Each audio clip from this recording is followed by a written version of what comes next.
അതിരപ്പള്ളിയിൽ മസ്തകത്തിൽ പരിക്കേറ്റ നിലയിൽ കണ്ടെത്തിയ കൊമ്പന്റെ ചികിത്സാ ദൗത്യം ഇന്ന് പുനരാരംഭിക്കാൻ പോവുകയാണ്. കോടനാട് അഭയാരണ്യത്തിലെ കൂട് നിർമ്മാണം ഉച്ചയോടെ പൂർത്തിയാകും. പരിക്കേറ്റ ആനയുടെ നില മോശമായത് ദൗത്യത്തിന് വെല്ലുവിളി ഉയർത്തുന്നുണ്ട്. കോടനാട് ഈ കൂട് നിർമ്മിക്കുന്ന സ്ഥലത്ത് നിന്ന് വിഷ്ണു പ്രകാശും MS ലിഷോയ് അതിരപ്പള്ളിയിൽ നിന്ന് നമുക്കൊപ്പം ചേരുന്നുണ്ട്. ആദ്യം ലിഷോയിലേക്ക് പോകാം. ലിഷോയ്, ഈ ആനയുടെ ആരോഗ്യാവസ്ഥ വളരെ മോശമാണ്. ആ മുറിവ് നന്നായി പഴുത്തിട്ടുണ്ട്. വലിയൊരു ക്രിക്കറ്റ് ബോളിന്റെ ഒക്കെ അത്ര വലിപ്പമായിട്ടുണ്ട്. അപ്പം അരുൺ സക്കറയൊക്കെ പറയുന്നത് ഈ ആരോഗ്യാവസ്ഥയെ കുറിച്ചാണ്. അവരോട് സംസാരിക്കുമ്പോൾ ആ സംഘം അതുമായി ബന്ധപ്പെട്ട ഒരു മയക്കുവെടിയൊക്കെ വെക്കാനുള്ള അത് ഏൽക്കാനുള്ള ഒരു ആരോഗ്യമുണ്ടോ ആനയ്ക്കിനി? കഴിഞ്ഞ ദിവസം വന്ന് പരിശോധന നടത്തിയപ്പോഴും അതിന് തക്ക ഒരു ആരോഗ്യം ഉണ്ടോ എന്നുള്ള കാര്യത്തിൽ സംശയം പ്രകടിപ്പിക്കുകയാണ് ഡോക്ടർമാർ ഉൾപ്പെടുന്ന സംഘം, അരുൺ സക്കറെ ഉൾപ്പെടെയുള്ള സംഘം ചെയ്തത്. CCFന്റെ നേതൃത്വത്തിൽ നടത്തിയ പരിശോധനയിൽ അന്ന് പറഞ്ഞത് വെറും 30% മാത്രമാണ് ഇതിൽ ഈ മിഷൻ വിജയിക്കും എന്നുള്ളതിൻ്റെ ഒരു കണക്കുകൂട്ടൽ എന്നുള്ളതാണ് അന്ന് വനംവകുപ്പ് ഉദ്യോഗസ്ഥർ പറയുന്നത്. പക്ഷേ അതിൽ നിന്നും ആനയുടെ ആരോഗ്യസ്ഥിതി അതിനേക്കാൾ വളരെ മോശമായിട്ടുണ്ട്. കഴിഞ്ഞ ദിവസം നമ്മൾ ഇന്നലത്തെ ദൃശ്യങ്ങളിലും ഇന്ന് രാവിലെയും എല്ലാം തന്നെ ആനയെ കാണുന്ന സമയത്ത് അതിൻ്റെ ആ മുറിവ് വലിയ തോതിൽ അതിൻ്റെ അളവ് വർദ്ധിച്ചിട്ടുണ്ട്. അതിനോടൊപ്പം തന്നെ മുഴുവൻ സമയവും ഈ ആന അത് ഒന്നുകിൽ ചെളിവാരി ആ മുറിവുള്ള ഭാഗത്തേക്ക് എറിയുന്നു, അല്ലെങ്കിൽ പൊടി എറിയുന്നു. അങ്ങനെ ഒരു അസ്വസ്ഥത പ്രകടിപ്പിച്ചുകൊണ്ടിരിക്കുകയാണ്. കൂടാതെ ആനയുടെ ആരോഗ്യം സംബന്ധിച്ചുള്ള നമുക്ക് ദൃശ്യങ്ങൾ തന്നെ വ്യക്തമാണ്, പ്രകടമാകുന്ന രീതിക്ക് ആനയുടെ ആരോഗ്യസ്ഥിതി വളരെ മോശമായിക്കൊണ്ടിരിക്കുകയാണ്. അതുകൊണ്ട് തന്നെ ആനയെ മയക്കുവെടി വെക്കാതെ എങ്ങനെയെങ്കിലും ഈ ദൗത്യത്തിൽ ഈ ചികിത്സയ്ക്ക് വേണ്ടി എത്തിക്കാൻ കഴിയുമോ, കുങ്കിയാനകളുടെ സഹായത്തോടു കൂടി എങ്ങനെ ചികിത്സയ്ക്ക് കോടനാടേക്ക് എത്തിക്കാൻ കഴിയുമോ എന്നുള്ള ഒരു ഭാഗം കൂടി പരിശോധിക്കുന്നുണ്ട് എന്നുള്ളതാണ് വനംവകുപ്പ് ഉദ്യോഗസ്ഥർ പറയുന്നത്. പക്ഷേ അത് എത്രത്തോളം ഫലവത്താവും എന്നുള്ള കാര്യത്തിൽ വ്യക്തമല്ല.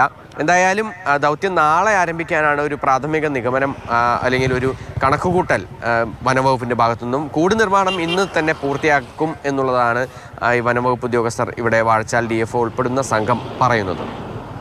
വിഷ്ണു പ്രകാശ് കൂടി ചേരുന്നുണ്ട്. വിഷ്ണു, അവിടെ കൂട് നിർമ്മാണം ഏത് ഘട്ടത്തിലെത്തി?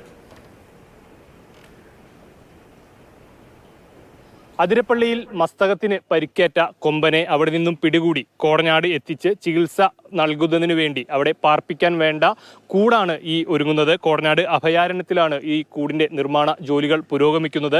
ഇന്നലെ രാവിലെ മുതലാണ് ഈ ജോലികൾ ആരംഭിച്ചത്. മൂന്നാറിൽ നിന്ന് യുക്കാലി മരങ്ങൾ കൊണ്ടുവന്ന് ഇന്നലെ രാവിലെയോടെ ആരംഭിച്ച ജോലികൾ ഇന്നലെ അർദ്ധരാത്രി വരെ നീണ്ടിരുന്നു. പിന്നീട് ഇന്ന് രാവിലെയാണ് ഇപ്പോൾ ഈ ജോലി പുനരാരംഭിച്ചിരിക്കുന്നത്. ഈ ദൗത്യത്തിനായി ഡോക്ടർ അരുൺ സക്രയുടെ നേതൃത്വത്തിലുള്ള ദൗത്യസംഘം ഇവിടെ കോടനാട്ടേക്ക് എത്തിയിട്ടുണ്ട്. അല്പം മുമ്പ് ഇന്ന് രാവിലെയോടെ ഈ അരുൺ സക്കറിയ ഇവിടെ നേരിട്ടെത്തി ഇതിന്റെ നിർമ്മാണ പുരോഗതി വിലയിരുത്തുകയുണ്ടായി. ഇപ്പോൾ കാലുകൾ നാട്ടുന്ന ജോലി ഏകദേശം പൂർത്തിയായിട്ടുണ്ട്. ഇതിനുശേഷം ഇതിന് കുറുകെ വയ്ക്കുന്ന ഇഴകൾ വയ്ക്കും. അതോടുകൂടി ഇന്നത്തെ ഈ കൂടിന്റെ നിർമ്മാണം ഏകദേശം പൂർത്തിയാകും. അതിനുശേഷം ഈ ആനയെ നാളെ പിടികൂടിയ ശേഷം ഇവിടേക്ക് എത്തിക്കുന്നതിന് വേണ്ട ലോറി, ആ ഒരു എലഫന്റ് ആംബുലൻസ് ഒരുക്കുന്ന ജോലിയും കൂടിയുണ്ട്. ഇത് രണ്ടും പൂർത്തിയായി കഴിഞ്ഞാൽ ഈ ദൗത്യത്തിലേക്ക് കടക്കുന്നതിന് മുന്നോടിയായിട്ടുള്ള എല്ലാ ജോലികളും പൂർത്തിയാകും. ഇതിനു വേണ്ട അനുമതികളും, അതായത് ഈ മയക്കുവെടി വയ്ക്കുന്നതിനും എല്ലാം വേണ്ട അനുമതികളെല്ലാം ഇതിനോടകം തന്നെ കിട്ടിയിട്ടുണ്ട് എന്നാണ് നമ്മളോട് ഡോക്ടർ അരുൺ സക്രിയ അല്പം മുമ്പ് ഇന്ന് രാവിലെ നമ്മളോട് മാതൃഭൂമി ന്യൂസിനോട് പ്രതികരിച്ചത്.